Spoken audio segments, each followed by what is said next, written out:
Throughout our history, ordinary people have done extraordinary things, illuminating our potential.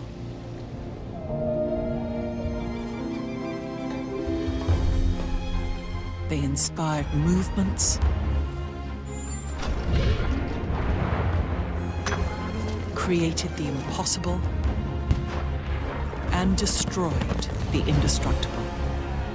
Ordinary people chose to change the world, chose to dream, to build, to hope, to always hope. And if there's hope for one of us, there's hope for us all. Now it's your turn to reimagine civilization and build something you believe in.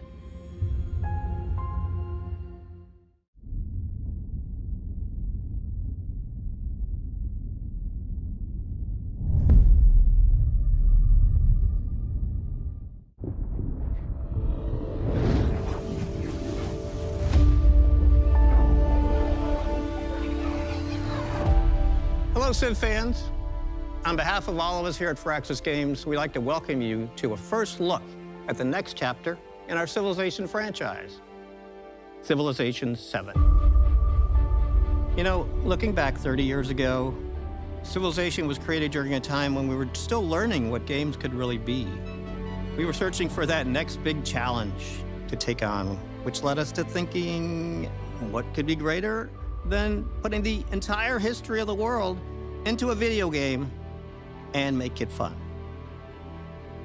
3 decades later, it's because of your passion, your love for Civ, that we're still here today.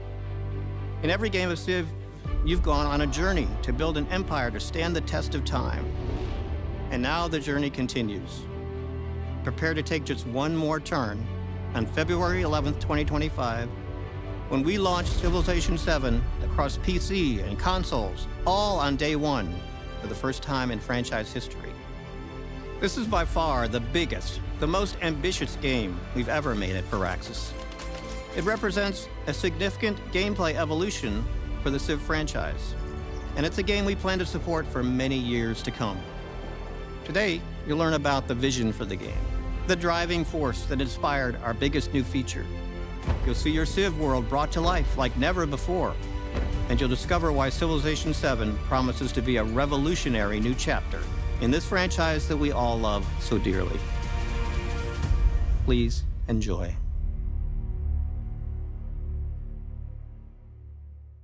Civilization is the foundation of Firaxis.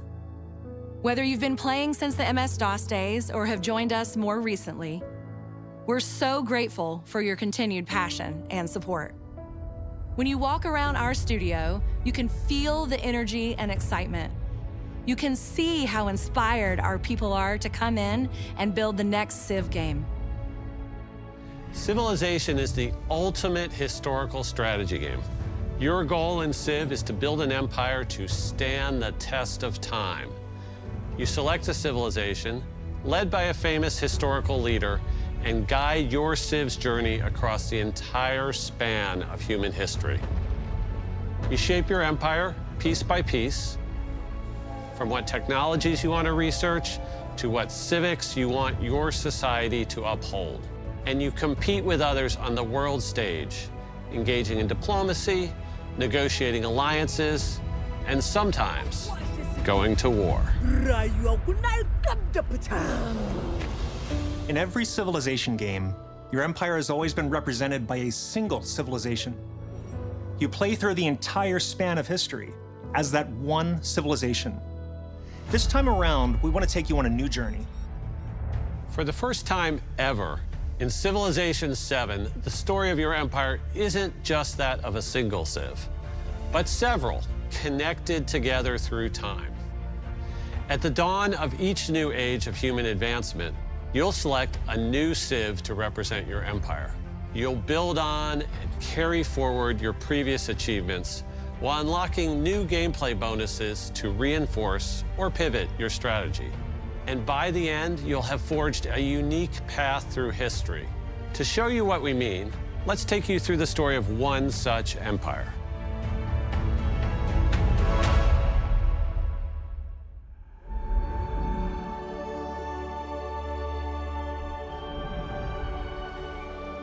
It is the dawn of a new age. The age of antiquity,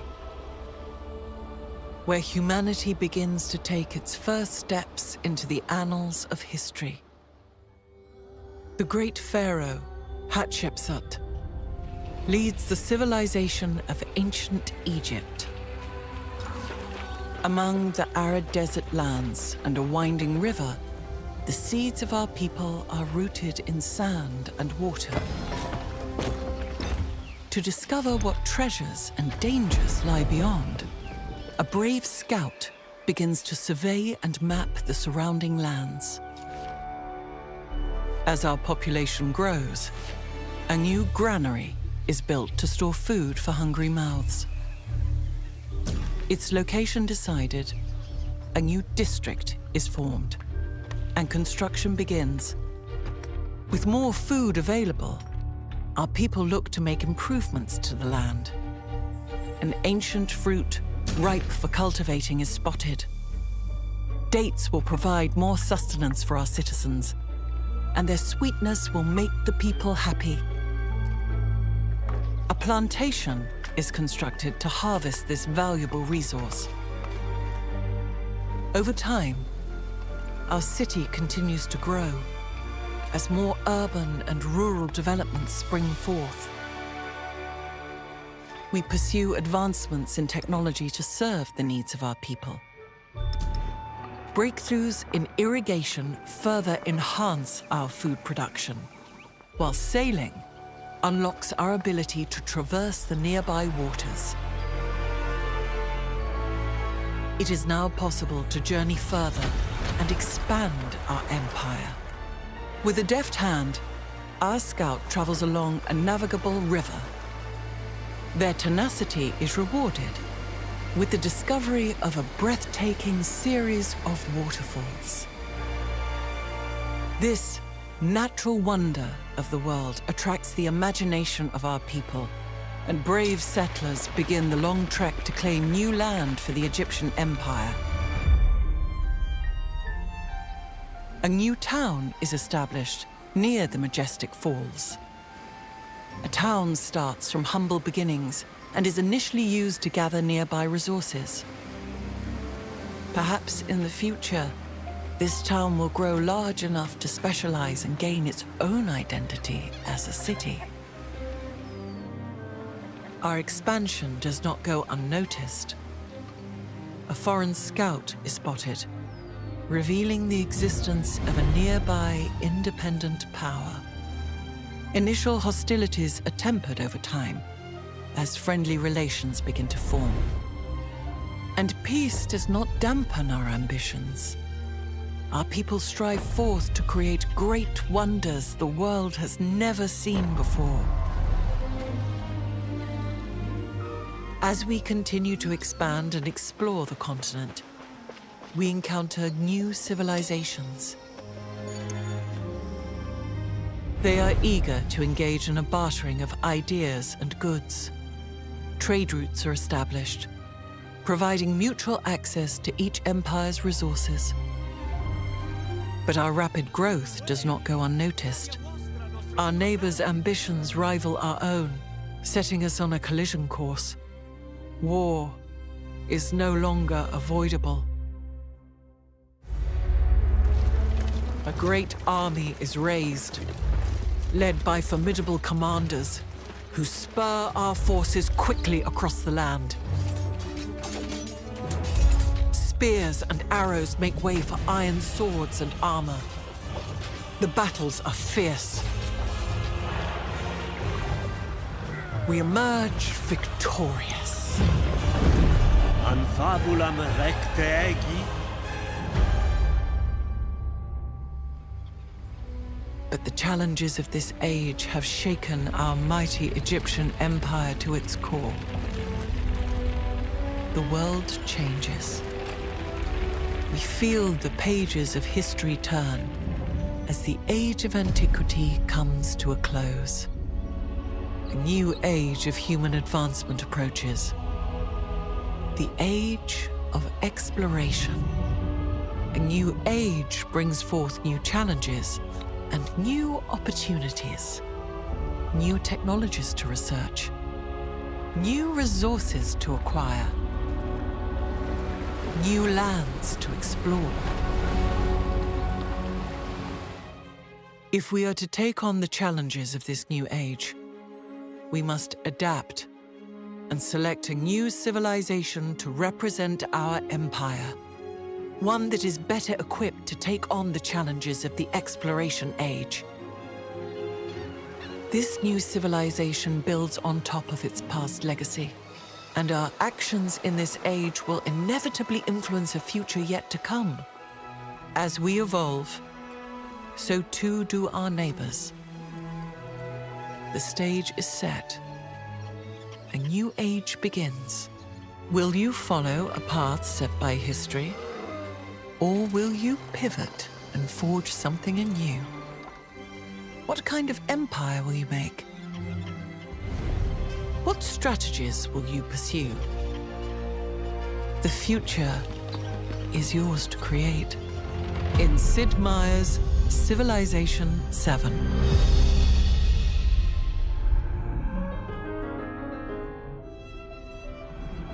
The journey of Hatshepsut, brought to life by our wonderful new narrator, Gwendolyn Christie, is just one potential path you can take in Civilization VII.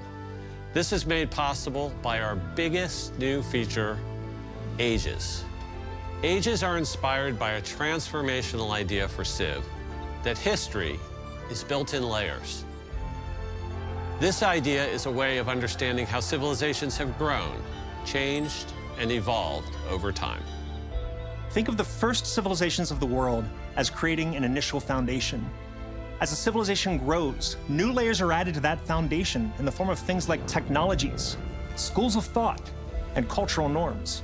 At some point, civilizations, faced with a crisis that defines their time, must evolve. When that happens, these past layers don't disappear. Instead, they now serve as a new foundation for the new civilization.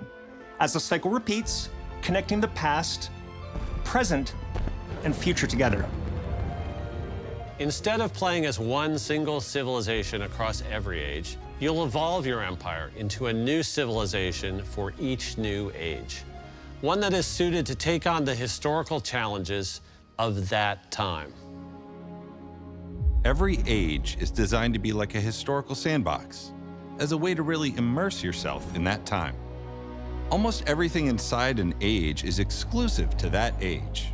That includes things like which technologies and civics you can research, what resources are available to be gained, which independent powers surround you, to even things like gameplay systems and civilizations, all unique to that age. Having unique civs for each age is something we're really excited about. In the past, every civ needed to be balanced across a game that spans all of history. This naturally resulted in things like late-era civs being strong in the late game, but weak early on. Now, we can balance around the age itself. This means we can give every civ bonuses, units, and buildings that are always relevant and powerful. Having exclusive civs per age is also great for historical immersion. Every age feels like an epic showdown of some of the great powers of that time. We'll have 3 ages for you to play. The Antiquity Age, when agricultural societies begin to cluster into urban centers, forming the foundations of the first civilizations.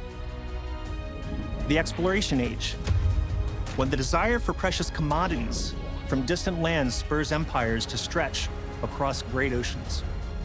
And the Modern Age, a period of incredible technological growth and global conflict, where mankind goes from the development of the steam engine to the splitting of the atom. Every age can be played on its own or woven together into a full campaign.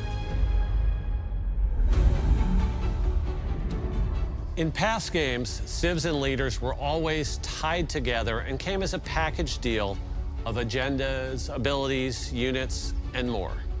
With civs being exclusive to ages, we're excited to introduce a new innovation for leaders. For the first time in franchise history, leaders are now selected independently from civilizations.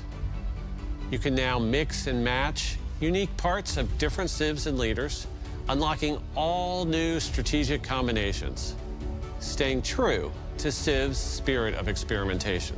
For players who want to stick to more historical pairings, a useful indicator will appear on the Civ selection screen. We're also taking the opportunity to expand who we consider to be a leader in Civilization VII. We'll continue to have traditional heads of state, such as Hatshepsut, but we're also excited to have new leaders in areas such as philosophy, religion, science, and more. Having leaders stay the same across ages helps bring a sense of who you're playing against in Civilization VII. It also gives you the opportunity to keep the theme of evolution going. As your empire evolves from one age to the next, it's important that your leader grows as well. All leaders now have attributes that can further specialize their skills. These attributes can be gained in a variety of ways, from completing narrative events to rewards for researching certain technologies and civics. Overall, leaders are getting a huge upgrade. They're more powerful, more varied, and more strategically interesting than ever. We cannot wait for you to discover your new favorite leader in Civilization VII.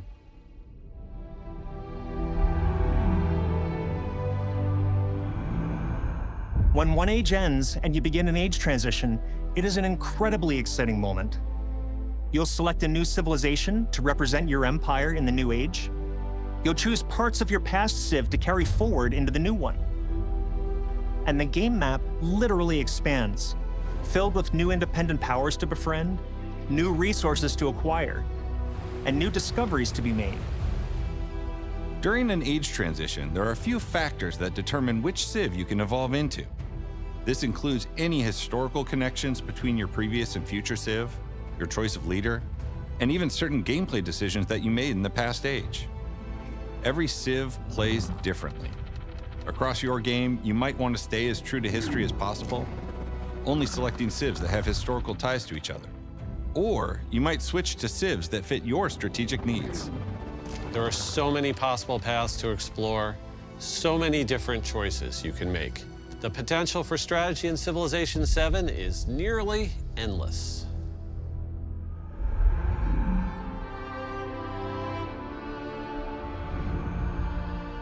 Something we hear often from players is about how when you play a game of Civ, you forget the world around you. Video games, more than any other medium, have this ability to completely immerse you in another universe. Whether it's through art, music, cinematic moments, or language, our goal is to bring your Civ world to life. Getting the look and feel for Civilization VII right is critical. So it's important to make sure we are capturing that through our art style. I spent a lot of time as a kid in museums, especially in the diorama sections. And being able to walk by and see these little miniatures that aren't moving, but there's a story told in them, was something that I always found intriguing. Technology changes every time we put one of these games out, and each time we put one out, we can do more. And we're at a spot in the industry now where we've just got a lot of tools and a lot of power under our belts to represent the entire world of Civilization.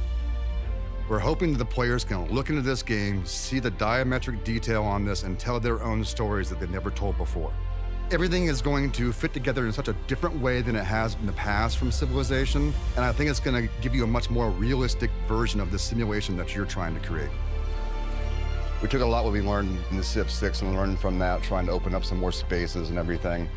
And we adjusted the tone from 6 a bit, and I think it's what our fans are looking for, and I think it's going to be a lot of fun for them. It's something that nobody else is doing, and nobody but Firaxis can do.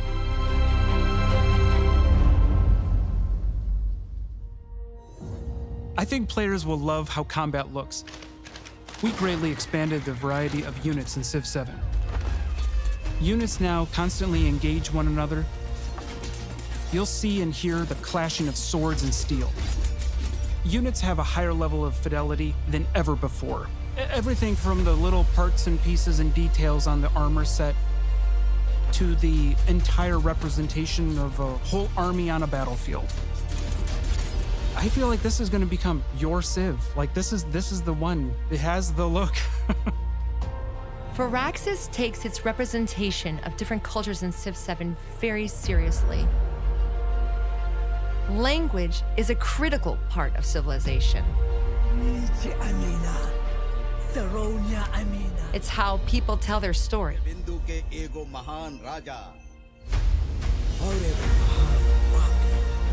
This is important because we are trying to teach through this game, and it's important to our players.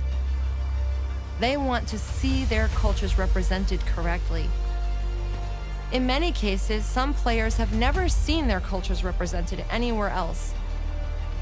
It brings great pride and joy to be able to see themselves included in the history of the world.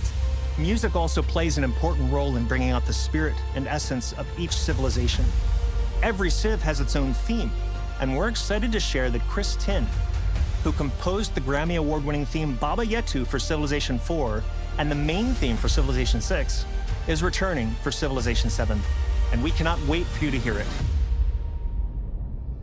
Today represents just an initial look at what's to come in Civilization VII. We have so much more to share, from gameplay deep dives to first looks at new leaders and civilizations, to what you can expect from Civ 7 post-launch. Sid Meier's Civilization VII releases on February 11th, 2025, and is available to pre-order today. Players who pre-order Civilization VII will receive the Tecumseh Shawnee Pack. And if you haven't already, be sure to create a 2K account and sign up for our Civ newsletter to receive the latest updates. Doing so will unlock the exclusive Emperor persona for Napoleon in Civilization VII. And as a special thank you, if you use that same 2K account to play Civ 6, you'll automatically unlock Napoleon's revolutionary persona in Civ 7. Check out our website at civilization.com for full details, and be sure to follow Civ for all the latest. We hope you enjoyed this first look at Civilization VII. The entire team at Firaxis has been working very hard to make sure we deliver a game that gives you more reasons to take just one more turn. As we welcome Civ 7 into the Civ family, I think back to the legacy of Civilization, the 30 years of development, refinement, iteration, exploration, of the millions of players that have contributed, of the billions of hours that have been played. I'm so proud to be here for this moment, welcoming Civ 7 into the family. February 11th, 2025 isn't too far away. We're excited to be taking this journey with you.